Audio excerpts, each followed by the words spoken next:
So maximize your influence as we take the podcast a little bit deeper. We talked about on the podcast this week about emotional intelligence and lying and deception. We took a deep dive to figure out emotions and that, of course, that EQ, that emotional intelligence. And you know this, is that your EQ is more important than your success in detecting deception, and your relationships and your IQ, your actual intelligence.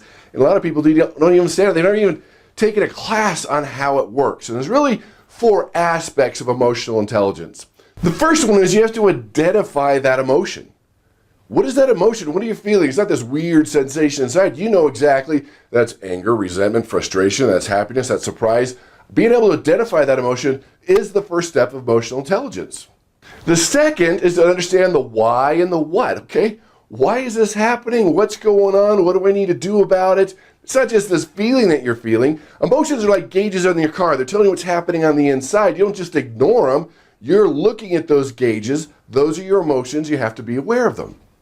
The third one is how do you leverage these emotions? Your own emotions, get in the right state. We all know that great persuaders get in the right state. They stay in the right state. They're more persuasive. I mean, when you feel persuasive, you are more persuasive. There's study after study on that. How do you leverage those, and how do you trigger those in the person that you're trying to persuade? How do you get them in the right emotional state to make them easier to persuade, to understand them better, to create more empathy, and to be more persuasive? The fourth one is you've got to manage those emotions, both for you and other people. Understand them, identify them, use them, manage them. That's a key factor to your emotional intelligence. Then you can use emotions to your benefit, or maybe you need to handle emotion before you persuade. And that's a big factor. For example, anger. Anger is an interesting one. Some people love to be angry. People don't realize that emotions can be addicting. When you feel an emotion, it releases neuropeptides in your body, and those can become addicting. There's a physiological response. When you're angry, blood leaves the brain, fight or flight, right? And you're just not thinking straight. So how do you deal with someone that's angry? Because when they're in a high state of anger, they're very difficult to persuade. So how do you deal with that angry person? Well, first thing you don't want to do is just say, oh, you shouldn't be angry. Because we do that with our kids. Oh, you shouldn't be sad. You shouldn't be angry. And they're like, I am, right? You have to validate the emotion. It's real to them. And realize that there is a physiological response. If it's intense anger, it's going to take them 20 minutes to reset. So I wouldn't start persuading. I would take a walk, take a break, reschedule, do something different. Maybe you can apologize. Apology is cheap. Have you heard that before? Just say, I'm sorry, that was not my intent. And they'll say, well, don't do it again. You're like, okay.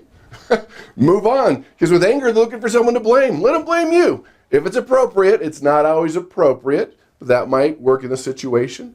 Maybe some type of distraction. Remember going to monitor negotiation, they were upstairs already fighting, and I got up the stairs. They didn't even notice I was there. And on the top of the stairs was this box of packing peanuts. The lid was open, so I just, boom, kicked it down the stairs. Peanuts everywhere. Peanuts everywhere. And they looked at the peanuts, they looked at me, they looked at the peanuts, they looked at me, and just enough time to get a little more blood back in the brain. And they calmed down, realized that they were out of control.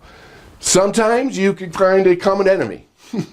Not you or your neighbor or your coworkers or your CEO or your company, but if you can find that common enemy, the economy, the government, and let's get angry together, diffuse it, work through it, could be an answer. And if it's just low anger, maybe just a question, get them to think about it again, what would you do? Those type of things are very helpful. This tip, number 1, most important, don't try to persuade when they're really, really angry, because it's not going to work out. They're going to start blaming you and get angry with you. That is the key factor to your success. So hey, like us, subscribe us, come to MaximizeYourInfluence.com. The link is below to get the podcast so you can understand more about deception and emotional intelligence. Take your persuasion IQ test, go to Influence University, and go out and persuade with power.